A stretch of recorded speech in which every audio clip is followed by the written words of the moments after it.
नमस्कार.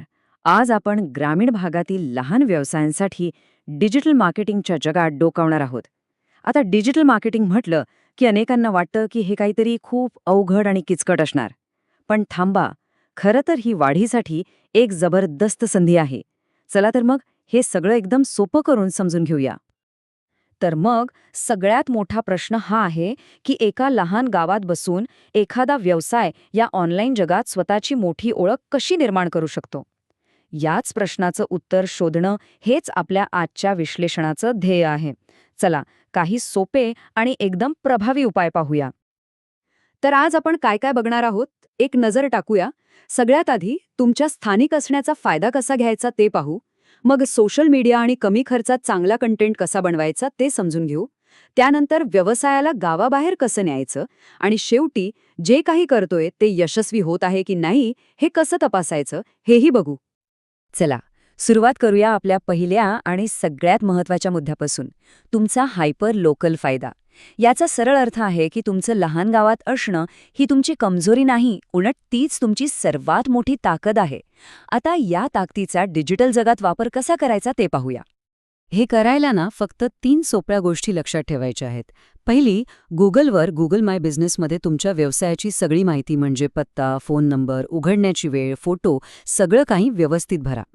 दुसरी पायरी, लोक तुमच्यासारखा व्यवसाय शोधण्यासाठी काय शब्द वापरतील याचा विचार करा, जसं की तुमच्या गावाचं नाव, जवळची बेकरी. आणि तिसरं, तुमच्या ग्राहकांना ऑनलाईन रिव्ह्यू लिहायला सांगा. या 3 गोष्टींमुळे लोकांना तुमचा व्यवसाय अगदी सहज सापडेल. बरं, आता वळूया सोशल मीडियाकडे. इथे एक गोष्ट पक्की लक्षात ठेवायची, आपल्याला फक्त लाईक्स आणि फॉलोअर्सचा डोंगर उभा नाही करायचा आहे. आपलं ध्येय आहे आपल्या समाजाशी, आपल्या लोकांशी एक खरं घट्ट नातं तयार करणं. म्हणजे बघा, लहान गावांमध्ये जसे एकमेकांशी जवळचे संबंध असतात, लोक एकमेकांना ओळखतात, तसंच आपल्याला ऑनलाईन जगात करायचं आहे. एक अस्सल नातं जोडायचं आहे. हेच नातं तुमच्या व्यवसायाला इतरांपेक्षा वेगळं ठरवेल. मग हे करायचं कसं? काही सोपे मार्ग आहेत. तुमच्या गावातील फेसबुक ग्रुप्समध्ये सक्रिय राहा. गावात काही कार्यक्रम होत असतील तर त्याचे फोटो टाका. तुम्ही इतर स्थानिक व्यावसायिकांसोबत काही करत असाल तर तेही लोकांना सांगा. आणि एक भारी आयडिया म्हणजे फक्त तुमच्या गावाच्या किंवा आसपासच्या गावांच्या पिनकोडवर दिसतील अशा जाहिराती चालवा. कमी खर्चात जास्त फायदा. आता येतो सगळ्यात महत्त्वाचा भाग, तो म्हणजे तुमचा कंटेंट. म्हणजे तुम्ही लोकांपर्यंत काय पोचवता. इथे महागडे कॅमेरे किंवा स्टुडिओ नकोय. इथे महत्त्वाचं आहे तुमच्या व्यवसायाची स्वतःची एक गोष्ट, एक कहाणी सांगणं. कारण प्रत्येक ग्रामीण व्यवसायात एक अस्सलपणा असतो आणि तोच लोकांना आकर्षित करतो. इथे एक भारी आणि जवळपास फुकट मिळणारी गोष्ट आहे. तिला म्हणतात युजर जनरेटेड कंटेंट किंवा UGC. सोप्या भाषेत सांगायचं तर, जेव्हा तुमचे ग्राहकच तुमच्यासाठी प्रमोशन करतात. ते तुमच्या दुकानाचा, तुमच्या वस्तूचा फोटो काढतात आणि सोशल मीडियावर टाकतात. हा तुमच्या कामाचा सगळ्यात विश्वासार्ह पुरावा असतो. कल्पना करा, तुम्ही कोणतीही जाहिरात केली नाहीये आणि एखादा आनंदी ग्राहक तुमच्या बेकरीबद्दल असं काहीतरी छान लिहितो. याचा जो परिणाम होतो ना, तो कुठल्याच महागड्या जाहिरातीचा होत नाही. याला म्हणतात विश्वास जिंकणं. याशिवाय अजून काय करता येईल? खूप काही आहे.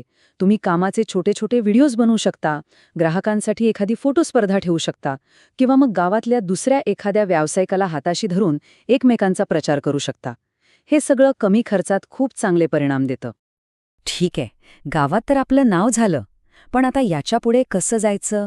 आपल्या व्यवसायाला गावाच्या बाहेर कसं न्यायचं?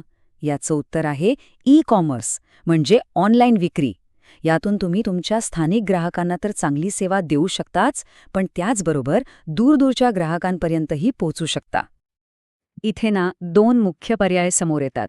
एक आहे स्थानिक लोकांसाठी, म्हणजे ते ऑनलाईन ऑर्डर देतील आणि दुकानातून येऊन वस्तू घेऊन जातील, किंवा तुम्ही घरपोच डिलिव्हरी द्याल. दुसरा मार्ग आहे लांबच्या ग्राहकांसाठी.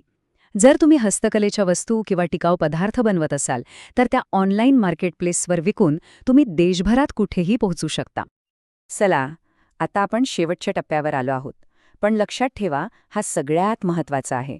कारण आपण जे काही प्रयत्न करत आहोत ते योग्य दिशेने चालले आहेत की नाही हे समजून घेणं खूप गरजेचं आहे. हे बघा, हा चार्ट आपल्याला सगळं काही सांगतो की आपले ग्राहक नक्की कुठून येत आहेत. जसं इथे दिसते, 45% लोक स्थानिक शोधातून तर 35% सोशल मीडियावरून येत आहेत. याचा अर्थ काय? की आपले स्थानिक SEO आणि सोशल मीडियाचे प्रयत्न कामाला येत आहेत. मग नक्की लक्ष कशावर ठेवायचं? फक्त 2 मुख्य गोष्टींवर. एक, तुमच्या वेबसाईटवर कोणती उत्पादनं किंवा सेवा लोक जास्त बघत आहेत. आणि दुसरं, सोशल मीडियावर कोणत्या पोस्टला लोक जास्त प्रतिसाद देत आहेत. या माहितीमुळे काय चालतंय आणि काय नाही याचा बरोबर अंदाज येतो. म्हणजेच हे आकडे खोटं बोलत नाहीत, ते आपल्याला आरसा दाखवतात.